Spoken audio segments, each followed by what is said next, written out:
The air in the moonglade was thick with the scent of pine and destiny. Tonight, under the full hunter's moon, the Silver Fang pack would witness the future. Alara stood at the very back, her simple gray dress blending with the shadows.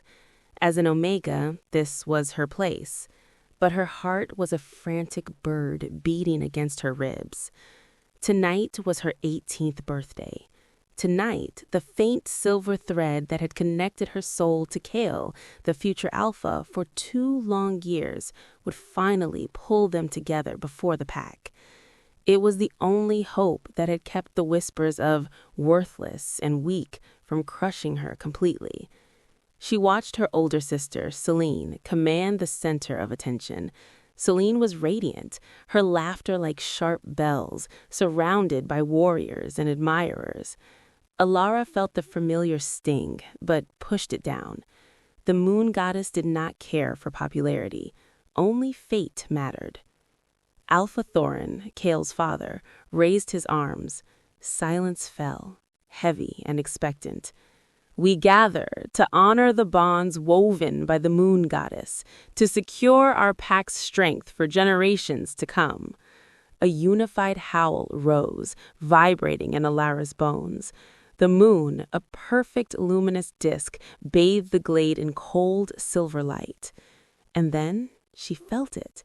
The thread in her soul tightened, becoming a taut, singing wire. He was close. He was feeling it too. Kale stepped into the center. He was everything an alpha should be. Tall, broad, with a gaze that demanded submission. Her destined mate, her escape from oblivion. His eyes scanned the crowd, passing over the elite, over Celine's smug smile, and landing directly on her. The world shrank. The humming in her blood became a roar. He saw her. Ilara. His voice, laced with alpha power, cut through the night. Relief, dizzying and sweet, washed over her. It was real. He had called her name. Whispers rustled through the pack like dry leaves. The Omega? Truly? But she didn't care.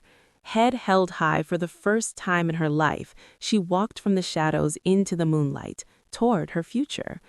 But as she drew closer, the joy in her chest began to freeze. Kale's eyes, which she had dreamed would hold warmth, were cold, hard, like chips of glacial ice. A primal warning shrieked in her mind, but it was too late. She was already in the sacred circle, standing before him. He let the silence stretch, letting her stand alone and exposed. Then he spoke, his voice resonating with a terrible, final power. We gather to secure a powerful future, a future that cannot be built upon a mistake. The word mistake was a physical blow to her stomach. For years, Kale proclaimed, pacing around her like a predator inspecting flawed prey, we have assumed the goddess's will. He stopped in front of her, his voice dropping to a cruel, intimate murmur meant to scar. Did you truly believe this pack needed a Luna who smells of fear and submission? Did you think I would chain myself to an Omega's weakness? The hope that was her skeleton began to crack. She looked to Alpha Thorin, but he watched, stone-faced, offering no refuge. Kale turned back to the pack, his chest puffed with arrogance. Our Luna must be strength incarnate. She must be a warrior. He raised his hand, pointing a damning finger straight at her heart. This is not strength. Then, as the moon reached its zenith, he delivered the sentence. I, Kale, future alpha of the Silver Fang pack, publicly reject you, Ilara, as my fated mate. The silver thread didn't just snap. It was ripped from her soul. Agony, white-hot and spiritual, exploded in her chest. She gasped, a soundless scream, and collapsed to her knees, clutching the searing emptiness where her destiny had been. The pack gasped as one. Kale looked down at her, his expression one of pure disgust. The goddess was blind. We cannot be led by this weakness. She is and will always be nothing but an Omega. The The final word was a curse that settled on her like ash. The world grayed at the edges. Through a haze of tears, she saw the pack's pity turn to agreement. If their future alpha declared it, it must be truth. But Kale wasn't finished. The pack needed a Luna. My pack deserves a true partner, a warrior queen I have chosen myself. He turned, his purpose clear, and walked away from Alara's broken form. He walked directly to the front row, to a figure who stepped forward with no surprise, only triumph. He walked to the front row, to Celine. He pulled Celine into a possessive embrace, not a kiss, but a branding. This is your future Luna, Celine, my chosen mate. The pack hesitated for a half beat before a ragged, rising cheer began. They chose their alpha. They chose power. They chose her sister. Alara, on her hands and knees, saw Celine look over Kale's shoulder. Their eyes met, and Celine smiled. A small, vicious, victorious smile that said, "I always win." The dual betrayal was the killing blow. The agony, the humiliation, the weight of that smile, it was too much. Darkness surged at the edges of her vision. Her body gave out, and she crumpled unconscious to the cold earth. The last sound she heard was the pack cheering for Kale and Celine, but beneath it, vibrating in the very stones, was another sound, a low, deep growl of such ancient, cold fury that it silenced the celebration instantly. The cheer died in every throat. The air grew heavy, cold, and electric with the terror none of the Silverfang wolves had ever known. That growl did not belong to their world. Alpha Thorin, who had been moving to legitimize his son's choice, froze mid-step. All eyes, wide with primal fear, snapped to the raised stone dais reserved for honored guests. A figure detached himself from the deep shadows. He had been a silent observer, of formality, the mysterious envoy from the distant, legendary Lycan capital, Stormhold. No one knew his face, only that his presence was an immense, unsettling honor. Now he stepped into the moonlight, and power rolled off him in visible, suffocating waves. He was tall, dressed in sleek black armor that seemed to drink the light. He moved with a lethal, predatory grace that made Kale look like a posturing pup. This was not an envoy. This was King Lysander, the myth, the eternal king of all Lycan kind, the sovereign of Stormhold. His eyes were not wolfen gold or blue. They were the color of molten sunlight, burning with an intensity that pinned the entire assembly where they stood. His gaze swept over the scene, the cheering pack, the embracing new couple, Alpha Thorin's guilt, and found the small, broken form in the dirt. His expression, which had been impassive, hardened into something terrifying. It wasn't hot anger.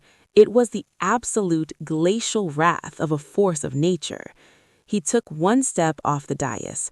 The sound of his boot on the sacred earth was the only sound in the universe. He began to walk, his burning eyes fixed on Alara. Kale, his bravado shattered, found a splinter of voice. Your Majesty, this is a pack matter. She was unsuitable." King Lysander's head turned. He didn't speak. He just looked at Kale. The air temperature plummeted.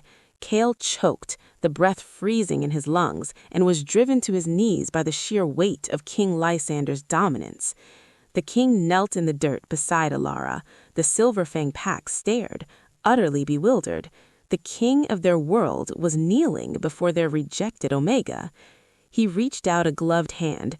With a tenderness that seemed impossible for such a terrifying figure, he brushed the hair from her tear-streaked, unconscious face. A low, dangerous sound rumbled in his chest. He carefully gathered her in his arms, lifting her as if she were made of crystal. He stood, holding her against his chest, and turned to face the pack. His voice, when he spoke, was quiet. It was the quiet of deep space, cold and absolute. "You have committed a sacrilege," he said, his words dripping with disdain. "You have torn a gift of the moon goddess and called it trash." His burning eyes landed on Kale. "You have rejected your destiny." They shifted to Selene, who shrank back. "You have stolen a crown built on betrayal." Finally, he looked at Alpha Thorin. "And you have allowed it." He adjusted his hold on Alara, his touch possessive, protective. "You called her nothing. You saw weakness." A slow, terrifying smile touched his lips. "Your blindness is your own curse. For in your arrogance, you have discarded a treasure, and I am a king who recognizes value." He turned, cradling Alara, and began to walk away from the clearing. As he moved, figures materialized from the forest, warriors clad in the same dark armor, their eyes glowing with the same faint gold light. The king's personal guard. Over his shoulder, his final words fell like a sentence of doom.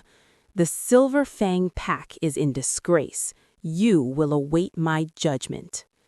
And with that, the king, the unconscious Omega, and his guard melted into the shadows, leaving behind a silence more terrible than any noise, and a future shrouded in fear.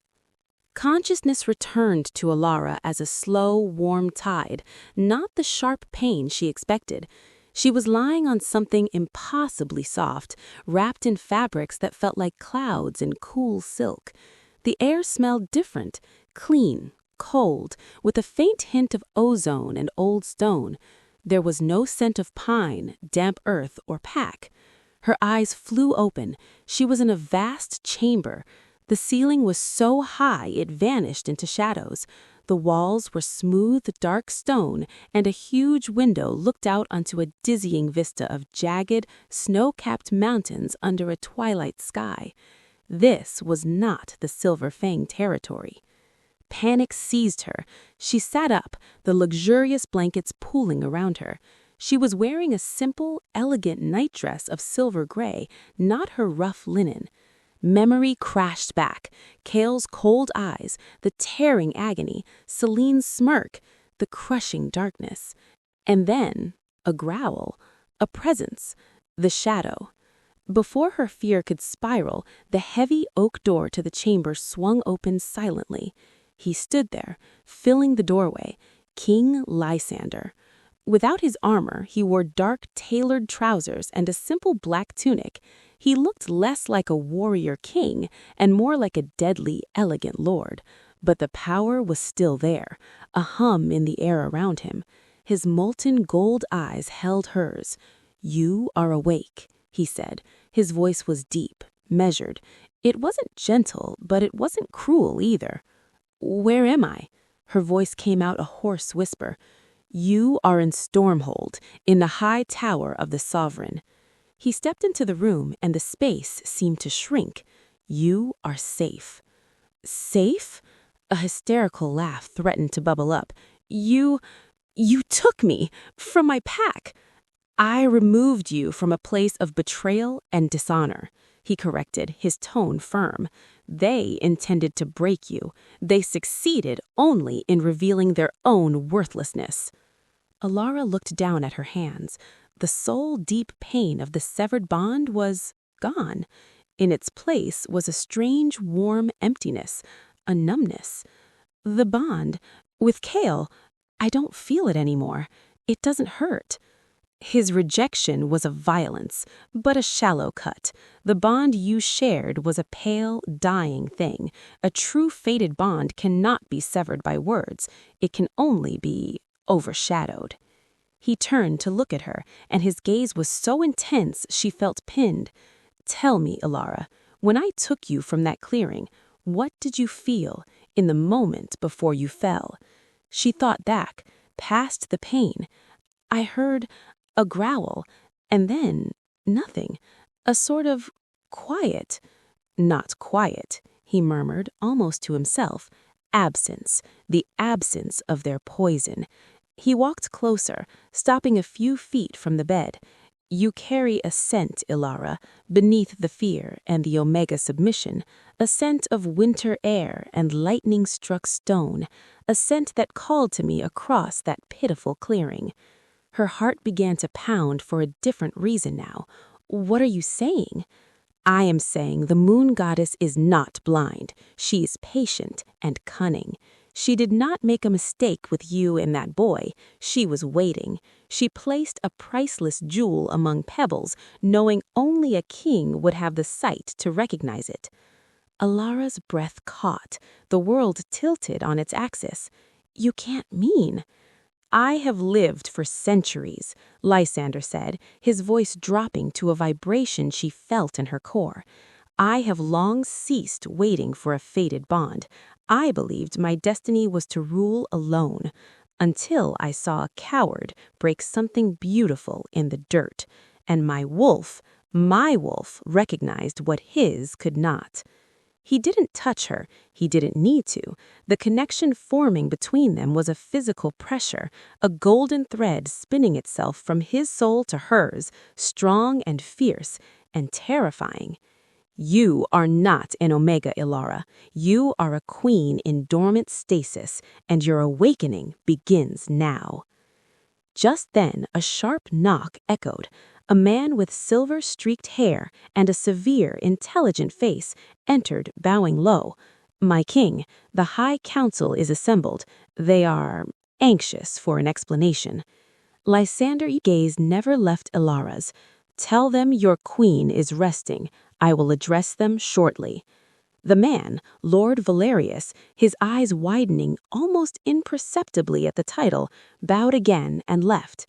Ilara stared at Lysander, her mind reeling. Queen? Awakening? The silent, terrifying king from the clearing was claiming her as his mate? It was impossible. It was madness. But as she looked into those burning gold eyes, the numbness inside her began to thaw, replaced by a strange, warm spark of something she had never felt before. Power. Stormhold was a city carved from the heart of the mountains, a place of terrifying beauty and ancient power. Ilara saw little of it at first. Lysander kept her in the royal wing, a suite of rooms that felt more like a gilded cage. She was provided with everything: clothes of exquisite make, food that tasted like nothing she'd ever known, silent, efficient servants, but she was a prisoner of protocol and her own swirling confusion. The bond, the real bond with Lysander, was a constant presence. It was not a gentle hum, it was a low, powerful thrum, like standing near a massive sleeping engine.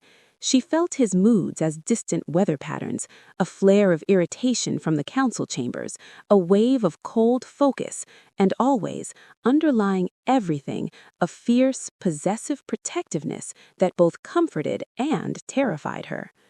Her first formal encounter with the Lycan court was a disaster. Lysander had insisted she accompany him to a minor audience. He led her to the obsidian throne room, a cavernous hall where the air itself tasted of old magic and older ambition. Every Lycan in the room was powerful, their auras pressed against hers, sharp and assessing. They were beautiful, severe, dressed in dark silks and furs, and every single one of them looked at her with thinly veiled contempt. They smelled the Omega on her. They smelled her fear, her pack's weakness. Lysander sat on the throne, a monolith of dark power. He gestured for her to stand beside him, a place of immense honor. The whispers were a hissing undercurrent she wasn't supposed to hear, but her new, sharpened senses caught every word. A wolf from some backwater pack. Smells of fear and peasantry. What spell has she cast on the king? Lord Valerius, the king's chancellor, watched with an expression of polite, analytical detachment. A young, brash-looking Lycan lord with fiery red hair, named Lord Caius, dared to speak aloud. "Your Majesty," Caius said, his bow perfunctory, "we welcome you back, but perhaps an introduction to your guest is in order? The court is curious about the wolf you brought from the Silver Fang incident." The word incident was a deliberate reduction, an insult. Lysander's voice was like polished ice. "This is Ilara. She is under my protection. That is introduction enough for now. Protection is one thing, sire, Caius pressed, a reckless gleam in his eye. But rumors fly. They say she was publicly rejected, an Omega. To have such a one in the heart of Stormhold, it raises questions about judgment, about influence. Ilara flinched. The words were a direct echo of Cale's, a public doubt of her worth, and by extension, Lysander's. The old shame threatened to rise, to make her bow her head. But then she felt it, a surge of pure, cold fury through the bond from Lysander. Before he could move, a new voice cut through the tension. Question the king's judgment. The voice was smooth, melodic, and as sharp as a razor. A woman emerged from the crowd. She was stunning, with hair the color of midnight and eyes like violet amethysts. She moved with a dancer's grace, her gown of deep plum seeming to float around her. How very bold of you, or foolish. She reached the dais and offered Ilara a smile that didn't reach her eyes. Pay Caius no mind, my dear. He's all heat and no light. I am Lady Seraphina of the House of Onyx. Welcome to Stormhold. It must be so overwhelming for you. Her words were kind, but beneath the perfume of night-blooming flowers, Ilara caught a whisper of something cold and calculating, a snake in velvet. Thank you, Ilara managed, her voice small. Seraphina's smile widened. Of course. If you ever feel lost or need a friend in this nest of wolves, she said, casting a meaningful glance around the hostile court, my doors are always open. Sometimes it helps to talk to another woman who understands the pressures of our world. It was an offer, a lifeline thrown in a stormy sea.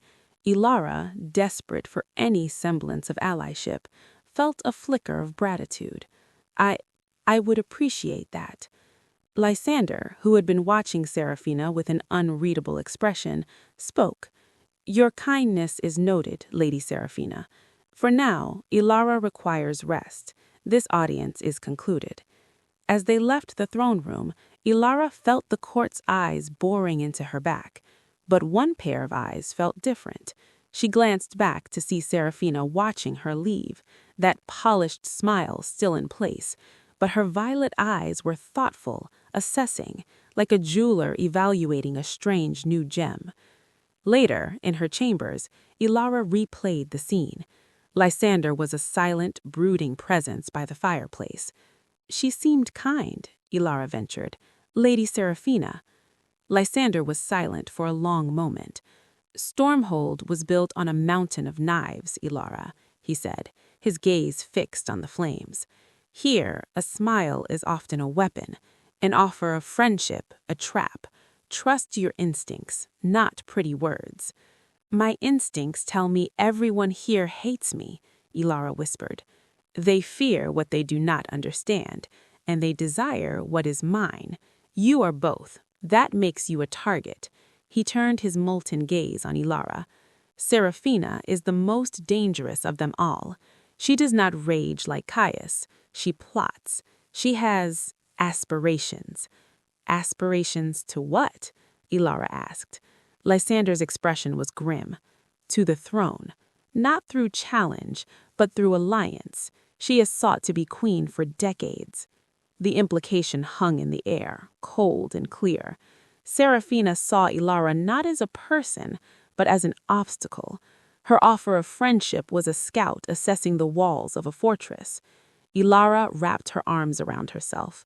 The gilded cage now felt filled with invisible vipers, all slithering in the shadows, waiting for a moment of weakness. She had escaped the public humiliation of the Silver Fang, only to land in a den of private, far more deadly assassins. And the one person who might be her only ally, the king, was a storm of power she couldn't begin to comprehend. She was alone, truly alone. Weeks blurred into a tense routine. Ilara's awakening was slow and bewildering. Under Lysander's distant but watchful guidance, she began training, not just her body, which grew stronger and faster than she ever imagined possible, but her control. The latent power within her was a wild, untamed river. She could shatter a glass with a thought, hear conversations 3 corridors away, and her senses were so acute that the world was sometimes a painful barrage of stimuli. The bond with Lysander was the only constant. It was a tether, a source of that steady, formidable strength she could draw upon. They rarely spoke of personal things. He was her king, her protector, her enigmatic anchor. The idea of him as a mate was an abstract, terrifying concept she shoved to the back of her mind. Lady Seraphina, true to her word, became a frequent, charming presence. She would visit Ilara's chambers, bringing books on Lycan history, gossip about the court, always framed as helpful advice, and a sympathetic ear. She never spoke ill of Lysander directly, but her words painted a picture of a lonely, rigid king, burdened by eternity, in need of a true companion who understood courtly politics. He is a great warrior, a powerful king, but ruling Stormhold requires more than strength. It requires diplomacy, subtlety. The council listens to him out of fear, not loyalty. A queen could change that, could soften his edges, guide him. She gave Ilara a pitying look. But of course, you come from such a simple background. This must all be so confusing for you. The barb was expertly placed, reinforcing Ilara's insecurities while posing as concern. Ilara found herself confiding in Seraphina, telling her of the loneliness, the court's disdain, her fear of never being enough. Seraphina offered comforting words and sly suggestions. Perhaps if you showed more interest in statecraft, my dear, or if you demonstrated a unique talent, something to make them see you as more than just, well, you know. Meanwhile, in the scorched remains of the Silverfang pack, a different poison was brewing. Selene, now Luna in name only to a broken pack and a hollow mate, was drowning in bitter rage. Adira was gone. A queen? It was an obscenity. Her plot had failed to ruin her sister in the clearing, so she would ruin her in the court. She penned a letter, not with her own hand, but dictating to a desperate, illiterate pack member she could later silence. The letter was a masterpiece of vicious fiction. It claimed Ilara was not a victim, but a master manipulator, that her rejection was a pre-planned ruse to gain the Lycan King's sympathy, that she was secretly still in love with Kale and was feeding Stormhold's secrets back to him, plotting to use the king's power to destroy the pack that wronged her and install Kale as a puppet ruler over a united territory. The trap was set. The letter exploded in the court like a shrapnel bomb. Lord Caius gleefully presented it to a full session of the High Council. The accusations were specific, heinous, and perfectly tailored to prey on the court's existing fears. "She is a spy," Caius claimed, waving the parchment. "A wolf sent to weaken us from within. Her pain was an act. The king is bewitched."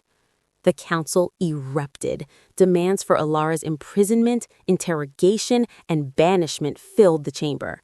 The whispers that had been contempt now curdled into outright hatred and fear. Lysander listened, his face a mask of chilling calm. When the uproar subsided, he spoke, his voice cutting through the noise. "An anonymous letter, the tool of a coward. You would condemn your queen on the scribblings of a nameless liar?" "It bears the seal of a silver-fanged traitor, my king," Caius insisted. "The origin is clear. We must act for the security of Stormhold." "Security?"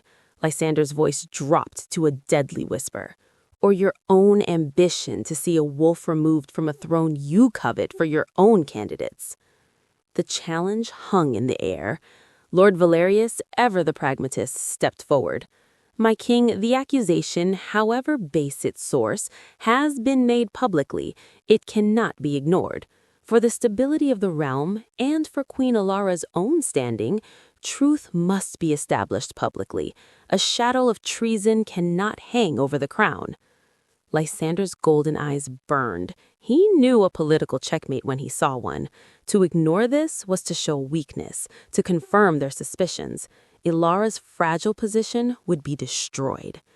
"Very well," the king said, the words like stones dropping. "We will have truth, publicly. Summon the Alpha of the Silver Fang, his son Kale, and the Lady Selene. They will stand before this court and answer for this fiction." The order sent a new wave of shock through the council. Bringing the wolves to the Lycan stronghold was unprecedented. "And until then," Caius pressed. Lysander arose from his throne, his full, terrifying power radiating through the room. "Until then, Ilara remains under my protection and my faith. Whoever moves against her," he said, his gaze sweeping the council, "moves against me, and you all know how that ends." He left the council chamber, a storm contained in human form. The trap had been sprung, not on Ilara, but on him. Now he had to walk his queen through a den of wolves who believed her a traitor, with her treacherous family as the star witnesses. The summons to Stormhold was a death knell for the Silver Fang. Alpha Thorn received the royal command with trembling hands. They were to present themselves in 3 days' time for a formal inquiry. There was no choice. Refusal meant annihilation. Kale was a ghost of his former self. The void where his bond had been was a festering wound. He moved through the pack house like a sleepwalker, haunted by Ilara's face in the moment of her rejection, and now by her new, unimaginable title, Queen. The word echoed in his hollow chest. Selene's frantic plotting and vicious satisfaction only sickened him further. He saw now, with brutal clarity, the ambition he had mistaken for strength, the envy he had embraced as passion. Selene, however, was ecstatic. The king was calling them. Her letter had worked better than she dreamed. She saw it as her moment. She would go to the mighty Stormhold, expose Ilara's true nature before the Lycan elite, and be vindicated. Perhaps the king, seeing Ilara's treachery, would cast her out. And who would be there? A strong, beautiful Lycan-born female who understood the gravity of the situation. A twisted fantasy of replacing her sister on the throne took root in her mind. In Stormhold, Ilara was a prisoner of suspicion. The king's protection was a wall, but it could not block the icy stares, the averted gazes, the conversations that stopped when she entered a room. The word traitor was a phantom that followed her everywhere. Lady Seraphina came to her, her expression one of grave concern. "Oh, my dear Ilara, I have just heard the most terrible rumors. This awful letter. I don't believe a word of it, of course, but the court? They are like vultures. You must be so frightened." Ilara was terrified. The accusation was a nightmare echo of her past. "They think I'm lying, that everything is a lie." "It's a precarious position," Seraphina sighed, sitting close, her voice a confidential murmur. "The king believes in you, that's clear. But kings must also heed their counsels. And if your own family comes and confirms the story—" She let the implication hang, then leaned in closer. "There might be a way to assure everyone of your loyalty, to prove your heart is here, in Stormhold." "How?" Ilara asked, desperate. "The royal bonding ceremony. It's an ancient rite, older than the monarchy. It's not a mating, not in the carnal sense. It's a spiritual fusion, a public weaving of your auras in loyalty to the crown and land. It's irreversible. If you and the king were to perform it before the trial, no one could ever doubt you again.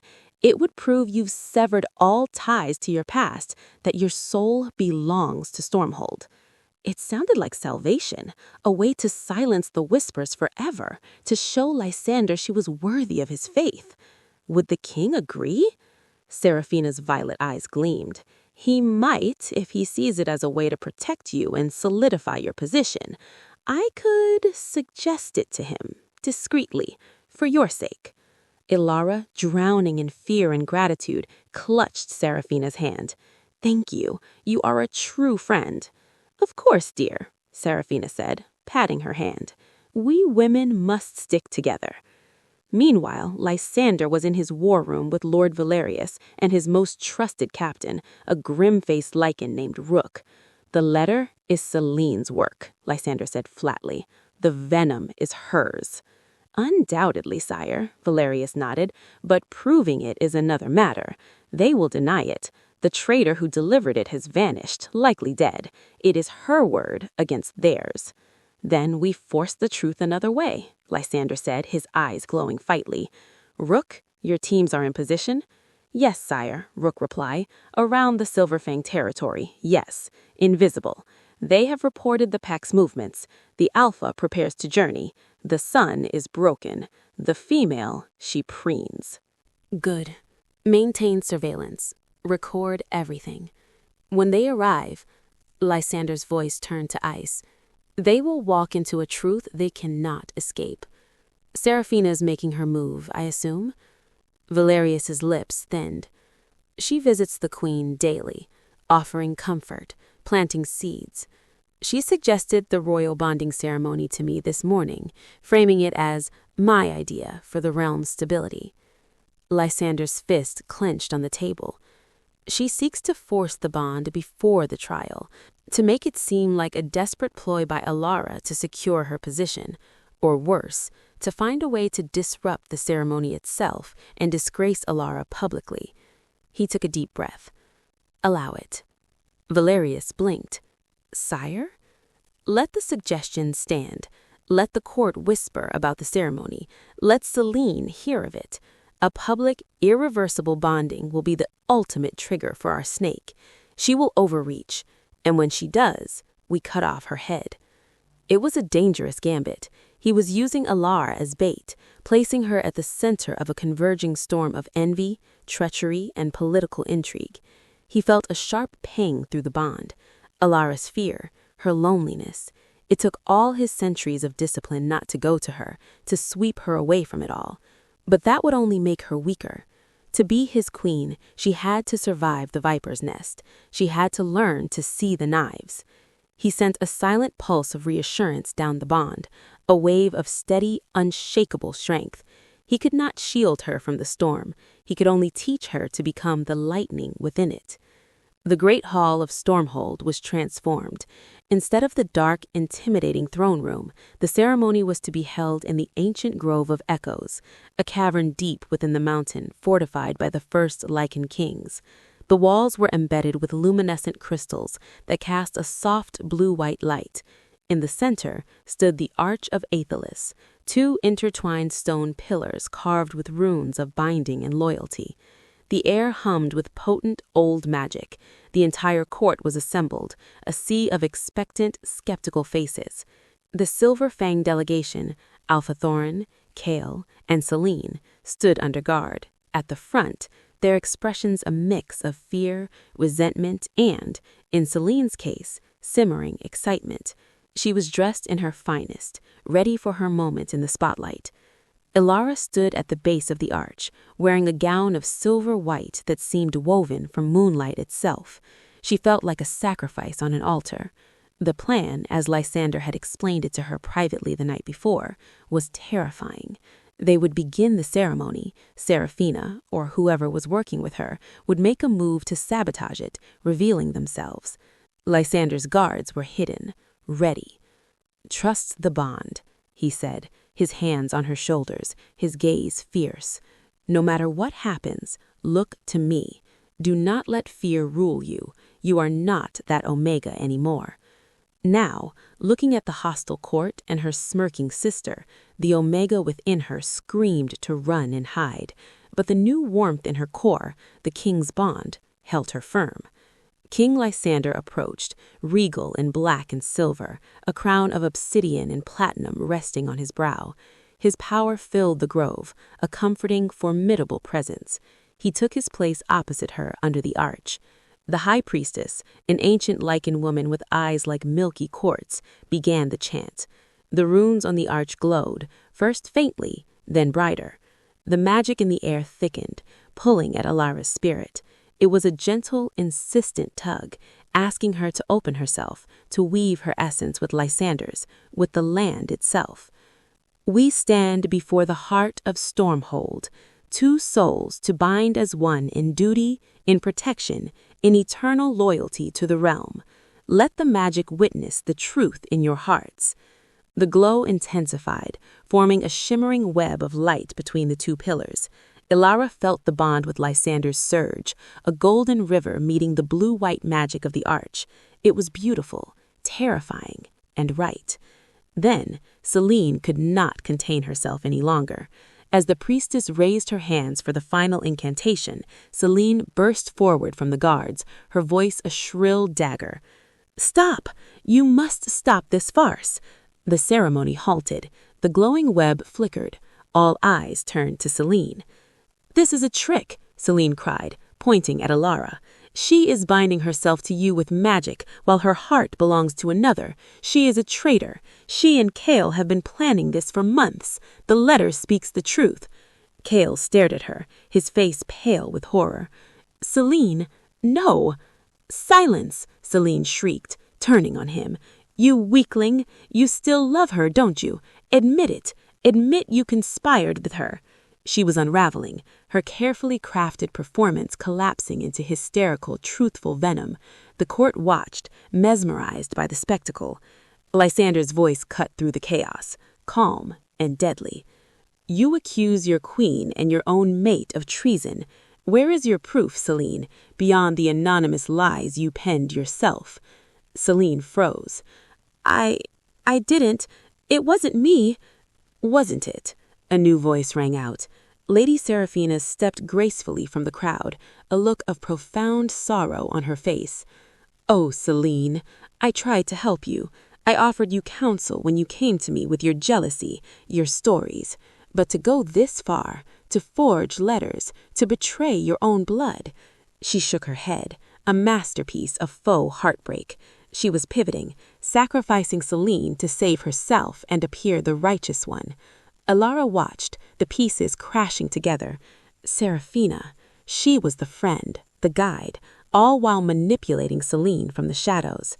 "You lying witch," Celine screamed, realizing she'd been played.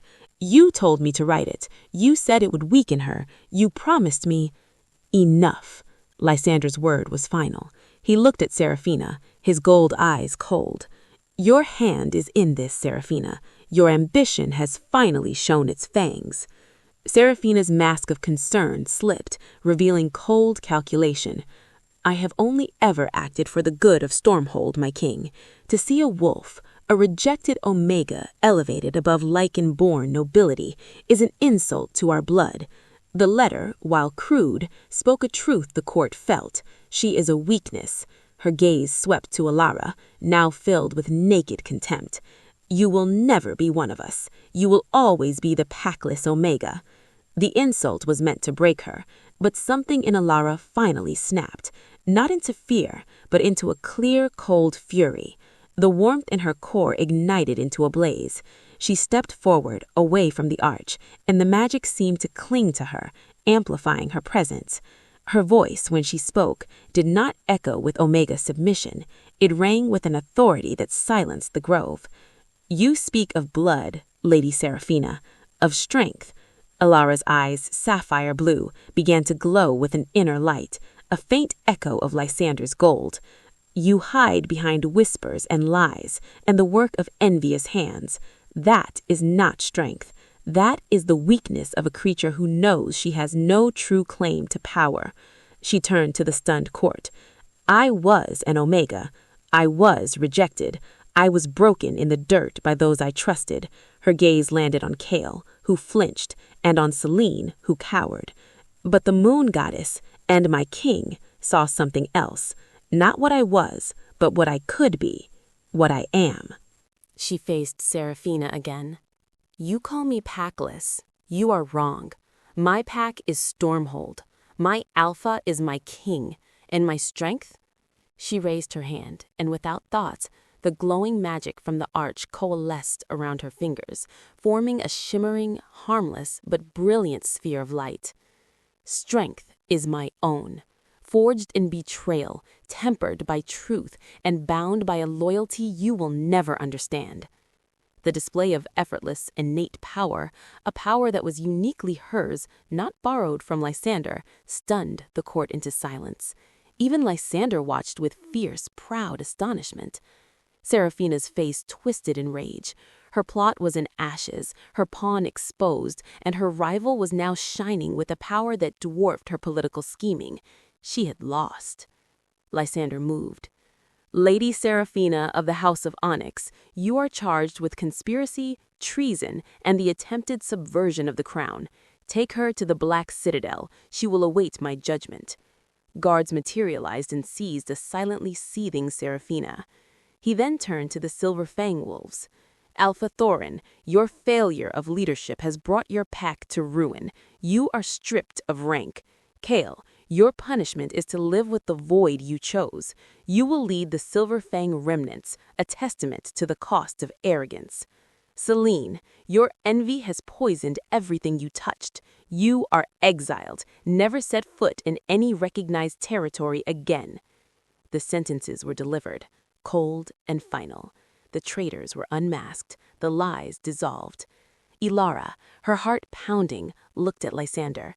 The ceremony was interrupted, but something far more important had happened. She had found her voice, and for the first time, the court looked at her not with contempt or pity, but with a dawning, wary respect. The Omega was gone. The Queen had arrived.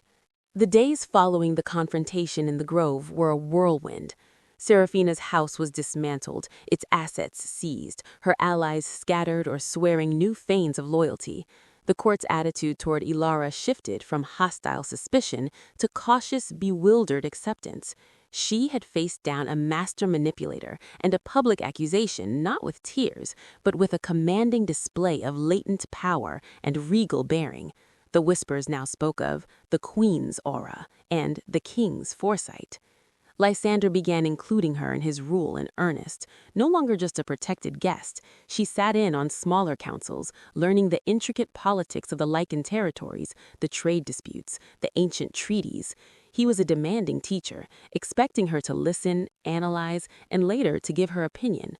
Her perspective, born from a life outside Lycan nobility, was often startlingly insightful, revealing simple solutions the court had overlooked in its complexity. Their bond deepened beyond the primal protective connection. It became a channel for shared purpose, for silent communication during tense meetings, for a steady flow of mutual respect. The idea of him as her mate was no longer an abstract terror, but a daunting, inevitable reality she was beginning to welcome. One evening, after a long session reviewing border maps, they stood on her balcony overlooking the mountain ranges painted in twilight hues. The silence between them was comfortable. You handled Seraphina better than I anticipated, Lysander said, his gaze on the distant peaks. You mean I didn't faint or cry? Ilara replied, a slight, real smile touching her lips. A corner of his mouth quirked. I mean you saw the knife and disarmed it with words. That is a queen's weapon, more powerful than any claw. She hugged herself against the chill. I was so angry, not just at her, but at everything she represented. The idea that I had to be from a certain bloodline, have a certain history to be worthy. Worth is not given, he said, turning to look at her. The fading light caught in his gold eyes. It is forged. You are forging yours before their eyes, and it is made of sterner stuff than pedigree. His praise warmed her more than any fire. What happens now with the pack, with Kale? Lysander's expression grew somber. They will struggle. The Silver Fang remnants is a title of shame. It will be a hard road, but it is the road he chose when he valued pride over destiny. His punishment is to live the life he crafted. And Selene?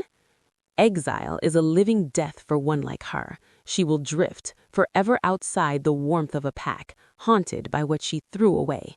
A fitting end for envy. Ilara nodded, feeling a distant pang of sorrow, not for the sister she lost, but for the relationship that had never truly existed. That chapter was closed. There is another matter, Lysander said, his tone shifting. The bonding ceremony was interrupted. The court expects it to be completed. The realm needs to see its king and queen united, not just in truth, but in ceremony. Her heart skipped a beat. The royal bonding? A formality, he said, though his eyes held an intensity that belied the word. But an important one. It will be a public declaration to all territories that the rejection of the Silver Fang is not your flaw, but their blindness. That your place is here, with me. He wasn't asking, he was stating a fact, but the way he said, with me, held a possessiveness that was no longer just about protection, it was about partnership. When? She asked, her voice soft. At the next full moon, in the sky spire, under the eyes of the goddess and all the packs. He reached out, slowly, and brushed a stray strand of hair from her cheek. The touch was electric, a spark that traveled straight to her core. This time, there will be no shadows, no lies, only us. The week leading to the full moon was a frenzy of preparation. Ilara was measured for a new gown, instructed in the precise steps of the ancient rite. Nerves fluttered in her stomach, but they were mixed with a thrilling anticipation. This wasn't about proving herself anymore. It was about claiming her future. The night arrived. The sky spire was the highest point of Stormhold, an open platform among the stars. The full moon hung massive and luminous, bathing the world in silver. Representatives from every major Lycan pack, dozens of them, stood in a circle around the platform. The air was charged with awe and significance. Ilara walked the path to the center, not as a scared girl, but as a queen. Her gown was the color of the night sky, scattered with tiny crystals that caught the moonlight like embedded stars. On her brow was a delicate circlet of silver, a precursor to the crown. Lysander waited for her, a pillar of dark strength under the moon. He wore the traditional black and silver of the sovereign, the obsidian crown on his head. His eyes, molten gold in the night, held hers with an unwavering focus. The ceremony was simple, profound. There were no long chants this time. The high priestess spoke of unity, of strength and partnership, of a reign built on loyalty earned, not fear enforced. Then came the heart of the rite. Lysander took her hands. Ilara of Stormhold, do you pledge your spirit to this realm, your strength to its defense, your loyalty to its people, and your trust to your king? She looked into the eyes of the man who had seen her worth in the dirt, who had fought his entire court for her, who was teaching her to rule. I do. And I, Lysander, sovereign of Stormhold, pledge my strength as your shield, my wisdom as your guide, my loyalty as your mate, and my kingdom as your home, now and for all our days. He released one of her hands and lifted the obsidian crown from his own. Then, with a reverence that stole her breath, he placed it upon hers. It was cool, heavier than it looked, a tangible weight of responsibility and power. With this crown, he said, his voice thick with emotion, I do not claim you. You are already mine. With this crown, I share my throne. Rise, Queen Ilara, sovereign of Stormhold. As the crown settled, something monumental clicked into place within her. The bond between them didn't just strengthen, it completed. It became a perfect humming circuit of power, respect, and a deep burgeoning affection. The latent magic within her surged in response, not as a wild spark, but as a controlled, brilliant flame. A soft, golden-white light emanated from her, mingling with the silver moonlight, a visible sign of her ascension. A unified, respectful howl rose from the assembled packs, a sound of acknowledgement, of fealty. It was not the ragged cheer of the Silver Fang, but a deep, ancient song of acceptance. Lysander didn't kiss her. He didn't need to. He simply leaned his forehead against hers, a gesture of profound intimacy and unity, their crowns touching. In that touch, under the watchful moon and the eyes of the world, they were not king and his claimed Omega. They were two sovereigns, partners, a new dynasty born from the ashes of rejection. The rejected Luna had not just found a mate, she had found her destiny, her power, and her crown, and her reign alongside her king had just begun. The coronation's echoes had not yet faded when the first challenge to their unified reign arrived, not with a roar, but with a whisper. It came in the form of a trade delegation from the southern desert packs, the Sirocco. Their leader, Emir Khalid, was a lean, sharp-eyed Lycan with a smile that never reached his cold, calculating gaze. He bowed low before the dual thrones in the main audience chamber. "The Sirocco sands sing of your union, sovereigns," Khalid said, his voice like shifting gravel. "We bring gifts of sun gold and spices, and a proposal to strengthen the bonds between mountain and desert." Lysander's expression was impassive. "Speak your proposal, Emir." "The Sirocco possess ancient trade routes to the human cities beyond the Glass Sea, routes Stormhold has long coveted. We offer shared access. In return," Khalid's eyes slid to Alara, "we seek a token of your new alliance, a marriage bond between my eldest son, Wazak, and a noble lady of your court, to weave our bloodlines, as your own bond weaves strength to your throne." The request was politically astute, a classic alliance sealer, but the air in the room grew tense. Alara felt a subtle ripple of unease from the Stormhold nobles. Lysander's jaw tightened almost imperceptibly. "An interesting offer," Lysander said, his tone neutral. "We will consider it and give you our answer at the week's end." After the delegation withdrew, the council chamber erupted. Lord Valerius was the first to voice the concern. "Sire, the Sirocco are scorpions. They offer honey with a stinger ready. Their shared routes will come with tariffs that bleed us dry. And a marriage, they will undoubtedly request Lady Alara's most trusted handmaiden, or worse, one of the few noble daughters whose family is loyal to you. It is a move to plant a spy in the heart of the royal household, or to steal away a key ally." Alara listened, her mind working. Is there no one suitable, a daughter from a house that is neutral? Lysander shook his head. "Anyone we give them becomes a hostage to their goodwill, and Khalid's son, Razak, is known to be cruel. It would be a death sentence in silk for any woman sent there." A heavy silence fell. Refusing the proposal could be seen as an insult, potentially provoking the Sirocco into closing the trade routes entirely, which would harm Stormhold's economy. Accepting it meant sacrificing an innocent and inviting a viper into their court. "There must be another way," Alara thought aloud. "He asked for a noble lady of the court. He did not specify which court."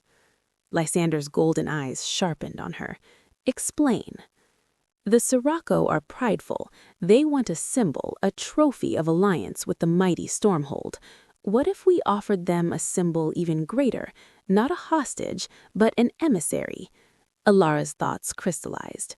"We offer them a marriage, yes, but not to a woman from your existing nobility. We create a new noble house, a house born of this very alliance, with lands on the border between our territories.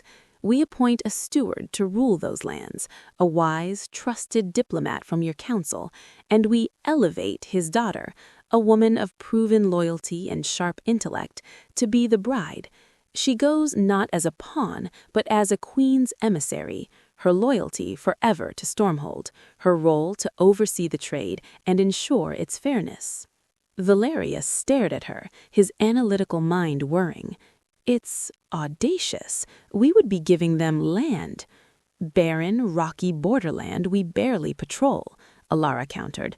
"In return, we get guaranteed tariff-free access to the routes, and our noble lady is in a position of oversight, not subservience. We frame it as a grand gesture of trust and shared prosperity. Their pride would be soothed by the elevation and the land grant. Our security is maintained by the emissary's true allegiance." A slow smile spread across Lysander's face, a true smile that lit his fierce features with pride. "You saw 3 moves ahead," he said, admiration in his voice. "You understood his pride was the key, not his greed." "I understood what it was like to be offered as a token," Alara replied softly, looking at the stars. "I refuse to let that happen to another." He stood beside her, their shoulders almost touching. "You are not just my queen, Alara. You are my strategist, my equal." The word hung in the cold air, weighted and true. The bond between them hummed with a new frequency, one of absolute partnership. They had faced their first political test as a united front, and they had not just survived, they had thrived. The victory over the Sirocco solidified Alara's standing, but peace in Stormhold was a fragile illusion. A new, chilling problem emerged from the very stones of the fortress itself. It began with whispers among the servants, shadows seen where none should be, the faint, acrid scent of decay in sealed corridors. Then a young guardsman was found in the lower vault, unconscious and ice-cold, with no physical wounds, but a look of utter terror frozen on his face. His mind, when he awoke, was a scrambled mess, babbling about the weeping frost and eyes in the wall. Lysander's face was grim as he examined the vault. This is old magic, older than Stormhold, a residue, a memory of pain trapped in the stone. Lord Valerius consulted the crumbling archives. The Black Citadel where Seraphina is held was built upon an even older ruin, a prison for entities the first Lycan kings could not destroy, only bind. The construction of Stormhold above it was meant to act as a seal, powered by the living strength of the monarchy. And with the monarchy divided by doubt, and then a new queen of unconventional origin bonding to the crown, the ancient wards may have weakened. Your bond is strong, but it is a new pattern in an old tapestry. The weave has loosened. The implication was clear. Alara's very presence, the seismic shift in the royal power structure, had inadvertently stirred something slumbering beneath their feet. The court's newfound respect began to fray at the edges, veiled accusations lurking in worried glances. She brought this, the whispers said. The outsider disturbed the foundation. The phenomena grew worse. A cold spot would bloom in a hallway, sucking the warmth from the air. Whispers in a dead language echoed from empty rooms. The fear was palpable, a tangible mist seeping through the citadel. Alara felt the fear, but also a strange, morbid pull toward the source. In her dreams, she walked endless, foggy corridors, drawn downward. She felt no terror there, only a profound, icy sadness. "It's calling to me," she told Lysander one night after a particularly vivid dream left her shivering. "It's not trying to harm me. It's lost.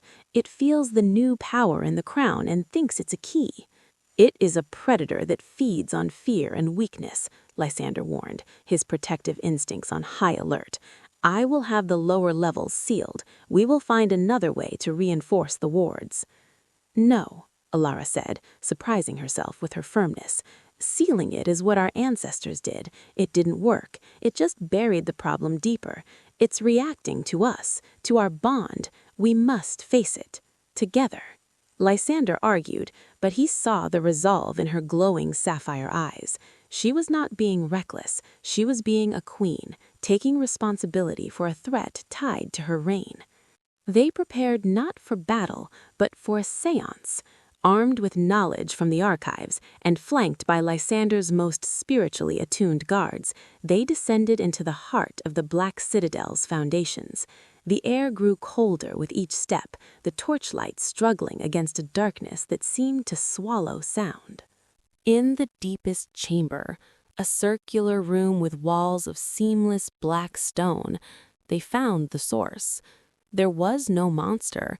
Instead, in the center of the room, suspended in a cage of faint, flickering runes, was a shimmering, amorphous core of blue-white light.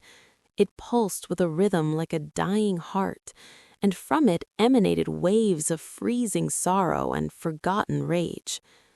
"A wraithkin," Lysander breathed. "A spirit bound here for a crime so old it's forgotten.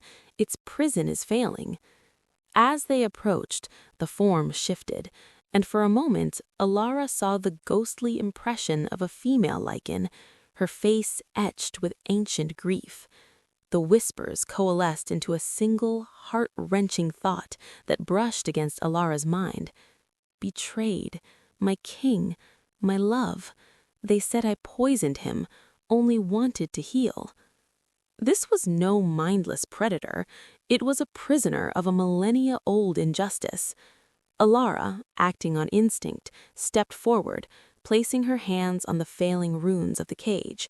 She didn't try to reinforce them.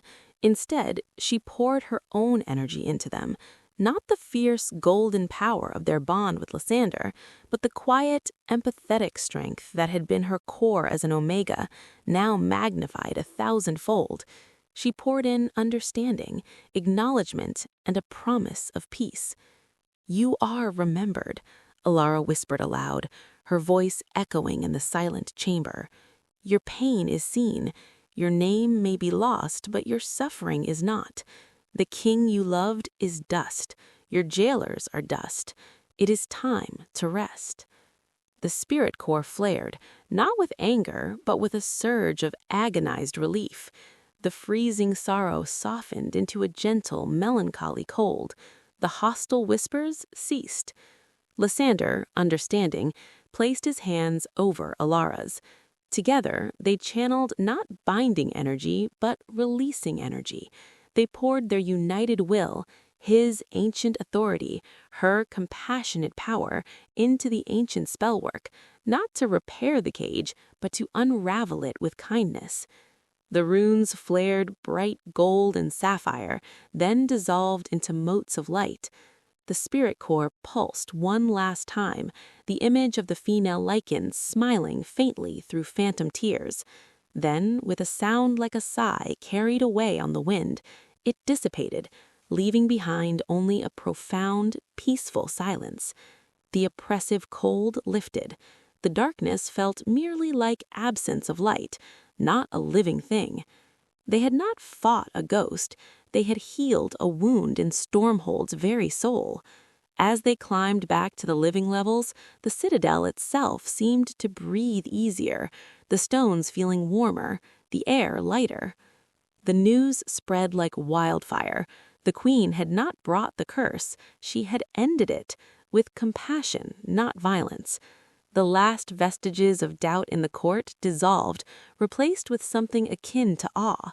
She had faced the ancient darkness beneath their feet and offered it mercy. In doing so, she hadn't just proven her strength, she had proven her hearts belonged to Stormhold completely. She was its healer, its true protector. Lysander looked at her in the restored torchlight of the main hall, his expression one of profound wonder.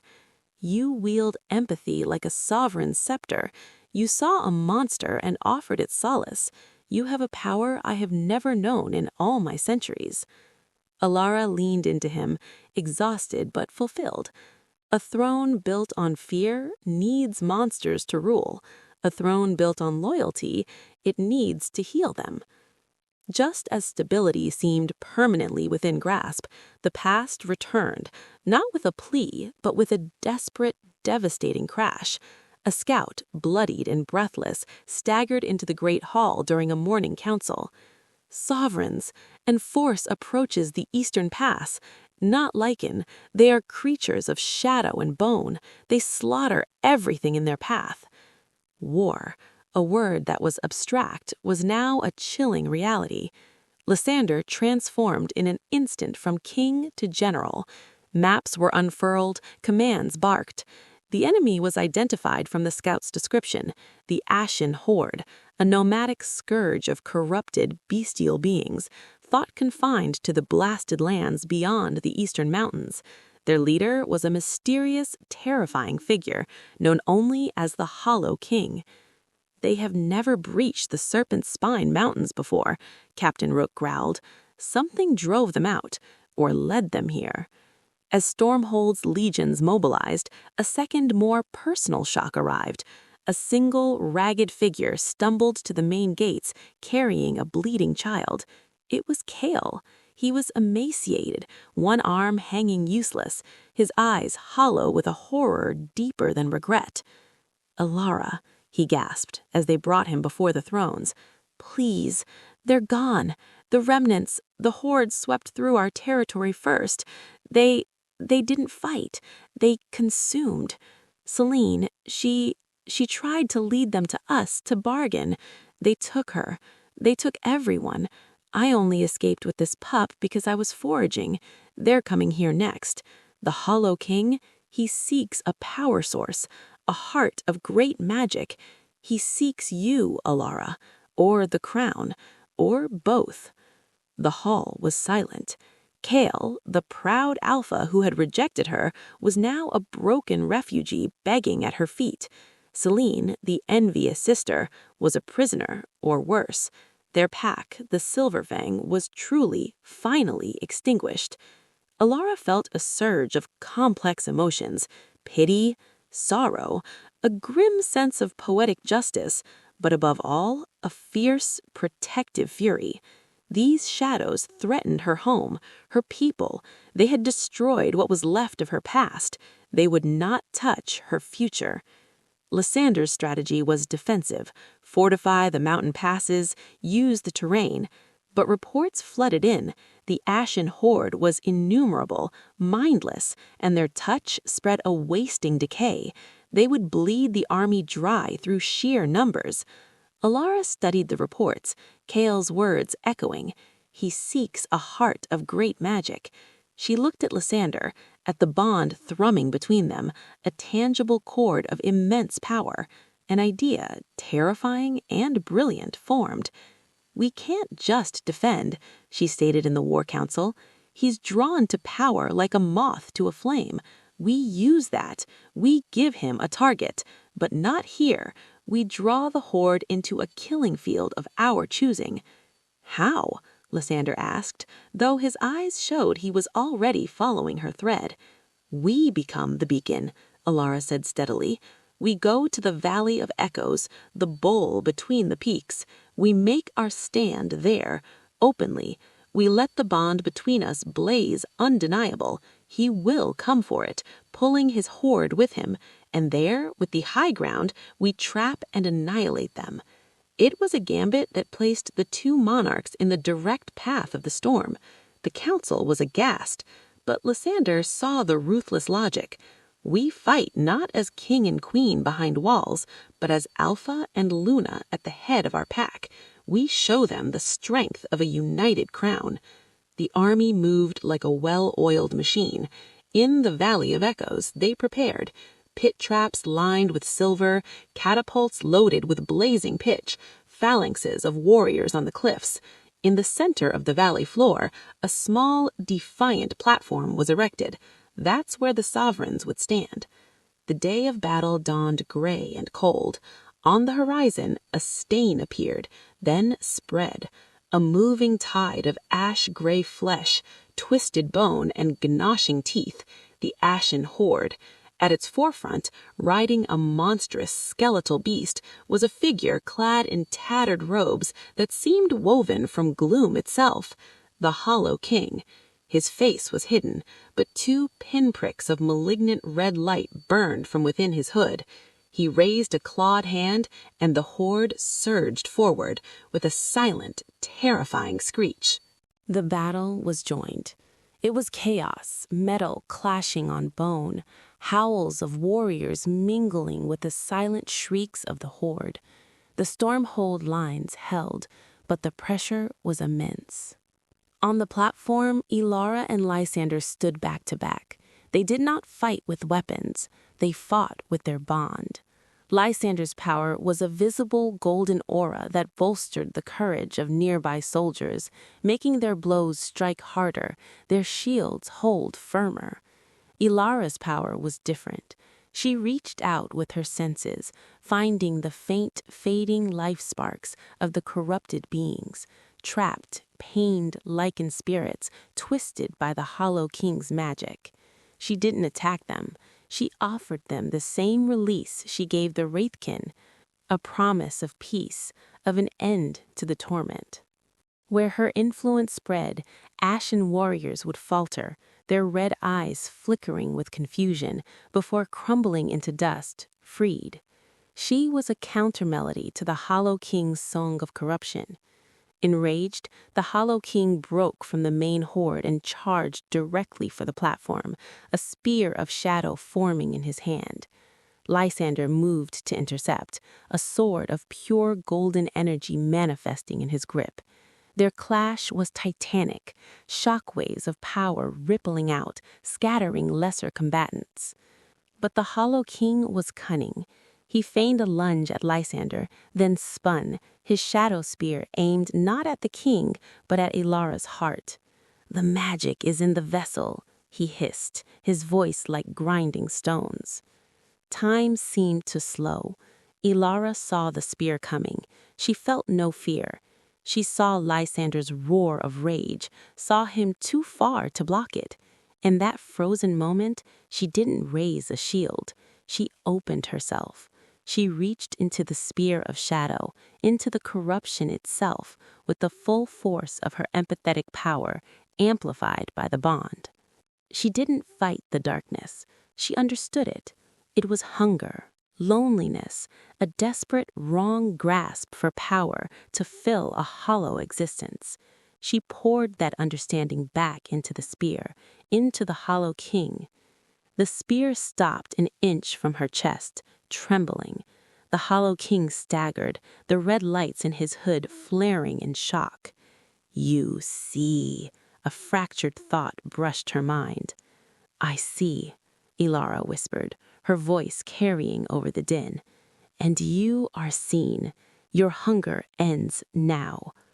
With a final, united push through their bond, she and Lysander sent a concentrated wave of purifying energy, golden light and sapphire clarity, directly at the Hollow King. He had no defense against an attack that was not an attack, but an overwhelming offer of acknowledgement and cessation. The robed figure threw back his head in a silent scream. The shadows holding him together unraveled, the red lights winked out, the tattered robes collapsed to the ground, empty. With their master's will extinguished, the entire ashen horde froze, then dissolved into piles of inert ash, the trapped spirits within sighing away into peace. The sudden silence in the valley was deafening. Then a single victorious howl rose from a Stormhold warrior, taken up by another and another, until the very mountains shook with the sound. They had won. Exhausted, Ilara turned to Lysander. He dropped his energy sword and pulled her into a fierce, crushing embrace, his face buried in her hair. No words were needed. The bond sang with relief, triumph, and a love that had been forged in fire, politics, and spirit, and was now unbreakable. They had faced the physical embodiment of the hollow pursuit of power and overcome it with unity and compassion. The last shadow from Ilara's past was gone, and the future, bright and secure, was theirs to build. The victory over the Ashen Horde was more than a military triumph. It was a myth solidified. Tales of the sovereigns standing united in the valley, of the queen's power to quiet corrupted souls, and the king's fury that could shape light into a sword, spread to every corner of the Lycan territories. Stormhold was no longer just a powerful kingdom. It was the undeniable heart of a new, resilient era. In the weeks that followed, a profound peace settled over the mountain fortress. The scars of battle were tended, the heroes celebrated. Kale, his body healing, but his spirit forever altered, asked for an audience. He no longer bore himself as an alpha. He was a man seeking penance. "I do not ask for forgiveness," he said, kneeling before them in a simple chamber, not the throne room. "I do not deserve it. I ask for a purpose. Let me serve, not as a leader, but as a protector. Let me guard the borders, or attend to the wounded, or sweep the floors. Let my life be of some small use to the kingdom my arrogance helped threaten." Lysander and Ilara exchanged a glance. Justice had been served through his suffering. Now mercy could be offered. "Rise, Kale," Ilara said. "Your knowledge of the Eastern Territories is valuable. You will serve as a scout and advisor to Captain Rook on border patrols. Your past is a lesson, not a life sentence. Prove your worth through your actions." The gratitude in Kale's eyes was profound. It was a chance at redemption, a path forward from the void. The final piece of the past was addressed on a quiet afternoon. A messenger from a far-off neutral territory delivered a small, plain box. Inside, with no note, was Celine's signature silver hairpin, slightly tarnished. The messenger reported that a Lycan female matching her description lived as a servant in a remote coastal town, silent and withdrawn, speaking to no one. She had given up the pin to pay for passage further away, into human lands where Lycan history meant nothing. Celine had chosen to vanish completely, her envy finally consuming only herself. Ilara closed the box, feeling a chapter of her life seal shut with a soft, definitive click. With external threats vanquished and internal ghosts laid to rest, Lysander and Ilara turned their full attention to the future of Stormhold. Their bond, now a seamless and powerful force, guided their every decision. They reformed the High Council, inviting not just ancient noble houses, but wise voices from the merchant and artisan classes, and even a respected elder from the few remaining Omega caretakers. A kingdom is only as strong as its most overlooked member, Ilara declared, and the new council flourished with diverse perspectives. They established schools not just for warfare, but for history, healing, and statecraft. They brokered lasting trade alliances, turning the Sirocco Bridge into a network of prosperity. Stormhold became a beacon of stability and justice, a place where strength was measured in character as well as claw. One evening, a year after the Great Battle, they stood on the highest balcony of the Sky Spire. Below them, the citadel glowed with warm light, the sounds of a thriving, contented people, a gentle hum on the wind. The two moons, one full, one a crescent, hung together in the clear night sky. "It is done," Lysander said, his arm around her shoulders. "The past is ash, the present is secure, the future is ours to shape." Ilara leaned into him, the crown on her brow feeling not like a weight, but a natural extension of herself. "We shaped it already, together." He turned to her, his molten gold eyes soft in the moonlight. The fierce king was gone, leaving only the man, her partner. "When I saw you in that clearing, broken and brilliant, I felt a rage I had not known in centuries. I thought it was at the insult to the goddess, but it was more." He took her hand, lacing their fingers. "It was at the thought of a world without you in it. Before I even knew your name, my soul knew its counterpart.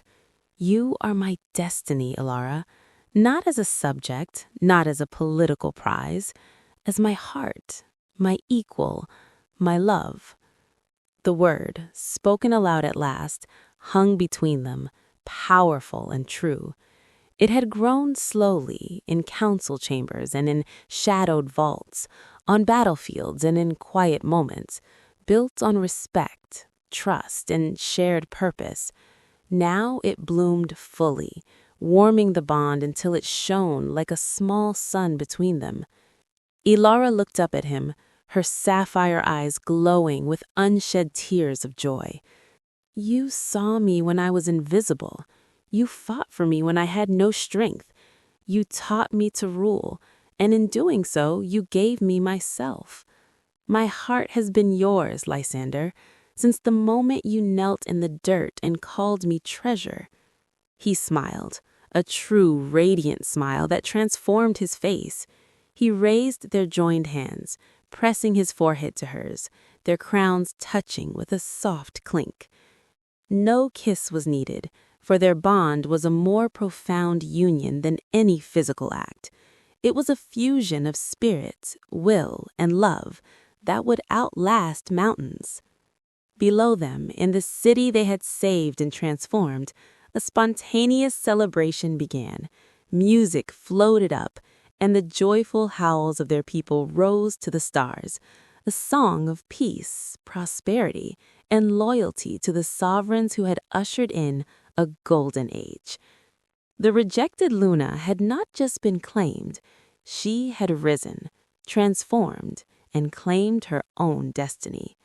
Side by side with her king, her love, her equal, she looked out at their kingdom, their future stretching bright and endless before them. The story that began with public humiliation in a muddy clearing had ended here, on top of the world, in a triumph of love, strength, and the unwavering belief that even an Omega could wear a crown of stars. The end.